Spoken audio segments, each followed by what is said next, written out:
जय मसीह, नमस्कार।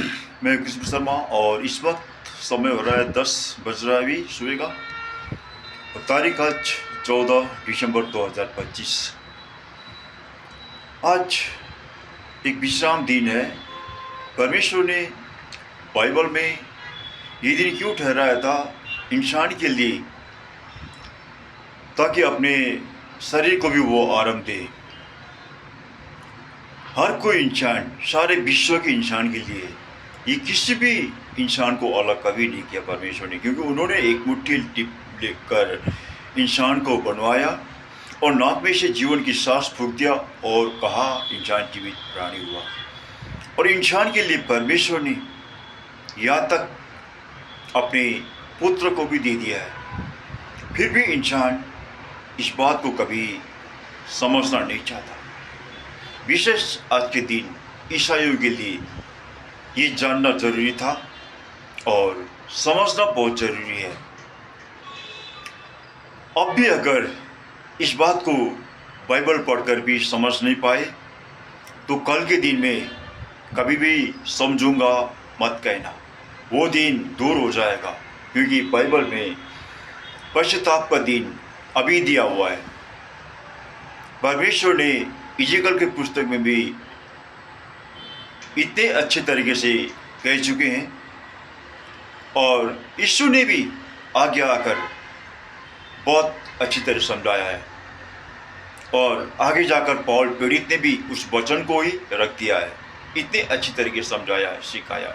फिर भी ईसाई जो है आज की, वो मानना नहीं चाहते, बिल्कुल मानना नहीं चाहते। मैं कहता हूँ मानो, क्योंकि मैं एक भाई होकर कहता हूँ। आज मेरे ऊपर तो कई ऐसे सवाल खड़ा कर दिया है, इतने गंदा गंदा सवाल भी, जवाब भी भेजते हैं, मगर ये सब मेरे ऊपर नहीं पड़ेगा। मैं बार बार कह रहा हूँ, क्योंकि हमने तो अपना पूरा जिंदगी लगा दिया है इंसान के लिए। आज 61 साल का उम्र हुआ हमारा, और जब 10 साल की उम्र से इस काम को करके आया हूँ मैं, इंसान को सीधा रास्ता दिखाकर। फिर भी इंसान को इस बात को समझ में कभी नहीं आया। लेकिन मानो या ना मानो, सुनो या ना सुनो, ये हमें कोई फर्क नहीं पड़ता। क्योंकि बाइबल में परमेश्वर ने कहा इज़ेकियल की पुस्तक में, हे इंसान, उन इंसानों को अधर्मी दिखा दे ताकि उनके अधर्मी उनको मालूम पड़े। अगर तुमने नहीं दिखाया तो वे तो अपने अधर्मों में उनको फल भुगतना पड़ेगा, उनका कर्म जैसा उनको ही मिलेगा। लेकिन इसके गलती के कारण इसकी सजा तुझे मिलेगा, क्योंकि तुझे जानते हुए भी तूने नहीं कहा। इसलिए मैं बार बार कह रहा हूँ, ये लाइव से मैं इसलिए कह रहा हूँ ताकि हर कोई अन्य इंसान को भी मालूम पड़े बाइबल क्या है, ईसाई कौन है, ईसाई होने की बात क्या करना है। ईसाई को सबसे पहले एक आपस में प्रेम करना होता है और अपना जैसा प्रेम पड़ोसियों को करना चाहिए। पड़ोसी भी ये नहीं कि ईसाई है, और यह भी विशेष मैं कहूँगा, एक ईसाई में ही, एक परिवार के अंदर में प्रेम नहीं है। मैं बार बार एक ही बात कहूँगा, एक ही बात, कहीं भी प्रेम नहीं है। हमने इसी को जानने के लिए इस रास्ते पर आजमा कर हम चलना शुरू किया। आज 15 साल हुआ। 15 सालों में मैं हर जगह पहुंचकर देखा, बैठा, गिरजा स्थल से लेकर सबके पास, बिशप के पास भी पहुंचा, उनके पास भी कोई ऐसा जवाब नहीं आया। हमने इसके बाद विवाद सबसे किया, और विश्व के फादर, इतने बड़े फादर जज से भी हमने बैठकर बात किया, बाइबल का प्रस्ताव किया, लेकिन उन्होंने वो कहाँ के इंसान की बात लेकर उस बात को ख़त्म कर दिया, जवाब दे नहीं पाया। तो एक इंसान स्वयं अगर बाइबल पढ़कर भी एक फादर बनकर, बिशप बनकर एक बाइबल का उदाहरण दे नहीं सकता, तो इंसान क्या परमेश्वर को प्रेम करते हैं, क्या अपने को प्रेम करेंगे। ये के कारण, इसी के चलते के कारण आज घरों में प्रेम नहीं है। सबसे पहले अपने पति पत्नी में प्रेम नहीं है, यहाँ पर वाद विवाद। एक परिवार के अंदर वाद विवाद और एक गिरजा के अंदर ही मिलाप नहीं है।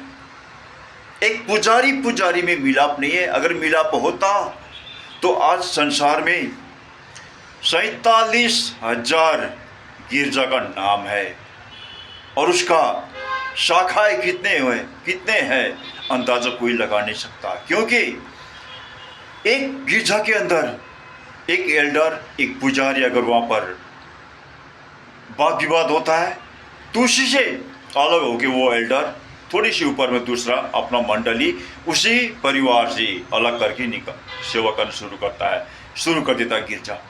तो इसे प्रेम कहते हैं। इसी के चलते प्रभु यीशु ने कहा, राज्य का संतान बाहर के अंधकार में फेंके जाओगे। राज्य के संतान ईसाई है, आज के ईसाई। ये बात जरा गौर देना चाहिए, गहराई में जाकर सोचना चाहिए। कल जाके मत सोचना, कल जाके कभी मत सोचना। वो प्रस्तावा खत्म हो जाएगा, आज ही रखा हुआ है सब कुछ करने के लिए। समय आज है। अभी मैं कर्नाटक में हूँ, यहाँ की पूरा जगह घूम रहा हूँ। आज 10 साल 11 पूरा 12 महीना हो रहा है। यहाँ पर भी आकर मैंने ईसाई के वही मैंने एक भावना लेकर आया था, बड़ा सपना लेकर, लेकिन यहाँ आने के बाद वो सपना भी ख़त्म हो गया। क्योंकि कहीं भी प्रेम का नाम कहीं भी नहीं है, किसी भी मंडली में मैंने नहीं पाया, कहीं भी नहीं।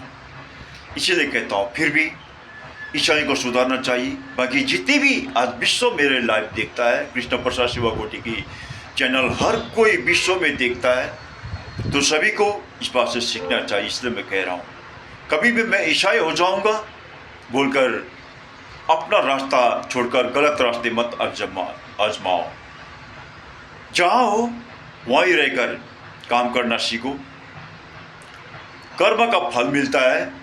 कोई ईसाई हो गया, विश्वास करते ही फल नहीं मिलता, विश्वास का अर्थ बनता है बाइबल का एक एक वचन को पालन करना। और विश्वास का अर्थ होता है कुछ भी होते समय परमेश्वर के ऊपर ही भरोसा करना, संसार के नेताओं के ऊपर नहीं। यहाँ तो देखता हूँ परमेश्वर दूर होकर आज के दिन भी इंसान गिरजा से इतनी जल्दी निकलते हैं। हमें वो मीटिंग में जाना है, आज सरकार का वहाँ मीटिंग है, सरकार की मीटिंग में जाना, लेकिन परमेश्वर के घर में नहीं। कितना दुख की बात है इंसान के लिए। नेता बड़ा है उनके लिए, सरकार बड़ा है। हमने कई बार कहा इंसान को चाहे 2 चीज, मिट्टी और अनाज, ये सब कुछ सृष्टि करने वाले परमेश्वर थे। कोई नेता सरकार नहीं है। तो जनता को जानना चाहिए, इंसान को समझना चाहिए। अगर ईसाई को ये बाइबल पढ़कर भी उसी बातों में लगे, उसी के लिए प्रभु यीशु ने कहा ना, राज्य के संतान बाहर के अंधकार में फेंके जाओगे। वचन स्पष्ट है। बाइबल लेकर भी गलत मत बोलना। बाइबल हाथ में लेकर भी सरकार के पीछे भागते हो तो ये दिखावा मत करो कभी भी।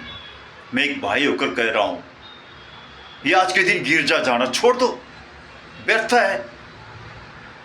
गिरजा में कोई किसी का मन नहीं होता। गिरजा किसके लिए बना हुआ है? गिरजा आज के दिन हर किसी को दुख तकलीफ देखकर उनके लिए कैसे सहयोग किया जाए, वो बात करने के लिए वो सहयोगी दल एक उठाकर आज भारत की बात करूं। मैंने कई बार वीडियो बनाकर भी पेश कर चुका हूं कैसे हालत में इंसान है, और 18 करोड़ जनता गरीबी फुटपाथ में ऐसे लोग हैं। उन लोगों को देखने के लिए, उन लोगों को घर बनाने के लिए सभी मिलकर अपने अपने से मिलकर करना चाहिए। एक एक परिवार में भी आज कितना पैसा खर्चा होता है। हर दिन में एक बच्चा 10 रुपये खर्चा करता है। तो ये बचाने के बाद दिन में, एक महीने में 300 रुपये बनता है। 300 रुपये एक बच्चा भी उसके लिए कुछ कपड़ा खरीद सकता है। तो इसलिए परिवार के अंदर जाकर इस काम को करना चाहिए था, लेकिन ये कहीं भी नहीं है। गिरजा में जाते बस बेटी दशांश का बात होता है, और वो बेटी दशांश किसके पास जा रहा है? सिर्फ पुजारी के पास, पुजारी के पास जाता है और किसके पास नहीं जाता। किस काम पे आया हुआ है बेटी दशांश? अगर आया होता तो आज ये 18 करोड़ गरीबी फुटपाथ में नहीं होते। और देख रहा हूँ, मैंने कर्नाटक में आकर भी देखा, गिरजा के अंदर भी एतवार के आज के दिन इतनी ज़्यादा बेचारे लोग वहाँ पर भूखे प्यासे लोग, वो लोग भीख मांगते रहते हैं, लेकिन कोई देता नहीं उनको। बड़ी दुख लगा आज मेरे को, इतने बड़े राज्य में आकर भी हमने उस हालत में बैठ पाया मैंने। इसीलिए कहता हूँ, गिरजा जाना ये नाटक करना बंद कर दो। गिरजा में किसी की मन नहीं होता। बाइबल में स्पष्ट कह चुकी है सेवा के बारे में, पूरा पूरा परमेश्वर ने दिखा चुके। लेकिन करने को कोई राजी नहीं हो तो ये दिखाओ मत करो, एक दूसरे को प्रचार करना छोड़ो। बाइबल में कहीं भी नहीं प्रचार करने को लिखा हुआ है। यिर्मयाह के पुस्तक से लेकर याकूब के पत्र तक में आकर भी समझाया गया हुआ है, फिर भी नहीं मानते हो। नाम के लिए ईसाई मत बनाओ, किसी को भी दरकार नहीं है। अपने अपने जगह में रहकर उन्हें जीने दो, उन्हें शांत से रहने दो। जो चाहे वहीं रहने दो, जो जैसे कर रहा है वैसे करने दो। प्रकाश तक के पुस्तक में ये बाइबल वचन है। इंसान को किसी की जबरदस्ती से कुछ नहीं होता। ये सबसे बड़ी गलत हो रहा है यहाँ पर, ये बात जानना चाहिए। तो इंसान को मैं यही कहूँगा, आज के दिन रविवार ईसाइयों को विशेष अब भी अपनी जिंदगी को सुधार में ले आओ, बदलाव में करो। आज के दिन नेताओं के पीछे भागना छोड़ो। गिरजा में जाकर हर कोई कहते हैं छोटा सा वचन करना, हमें वहाँ जाना जल्दी है। आज वहाँ सरकार का मीटिंग है, उसका मीटिंग है। हर जगह हमने यही पाया, सरकार के पीछे डर, लेकिन परमेश्वर को डर नहीं है। जब परमेश्वर को डर नहीं रखते हो, यही कारण प्रभु यीशु ने स्पष्ट कर चुके।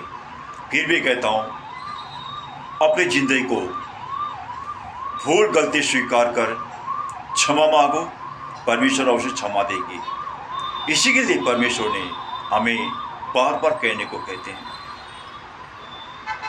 कल जाकर पछतावा मत करना, अभी समय है।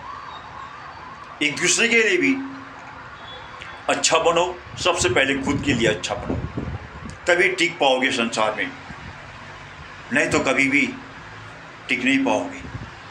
किसी भी जगह में हालत गंभीर बन जाएगा। हर इंसान को सीखना चाहिए। बाकी विशेष अन्य जितने भी इस्लामिक हिंदू हैं, उनको भी गलत होना में कभी भी सोच मत करना कि हम जो जैसे करते से भी स्वर्ग जाएंगे, कभी मत करना। कर्म करना, काम करना जरूरी है। एक आपस में प्रेम करो, किसी को भी जात विवाद मत करो, किसी को भी जात में भेद मत रखो। सिर्फ इंसान को देखो, सामने वाला इंसान है, मैं इंसान हूँ तो मेरे सामने इंसान को देखना सीखो।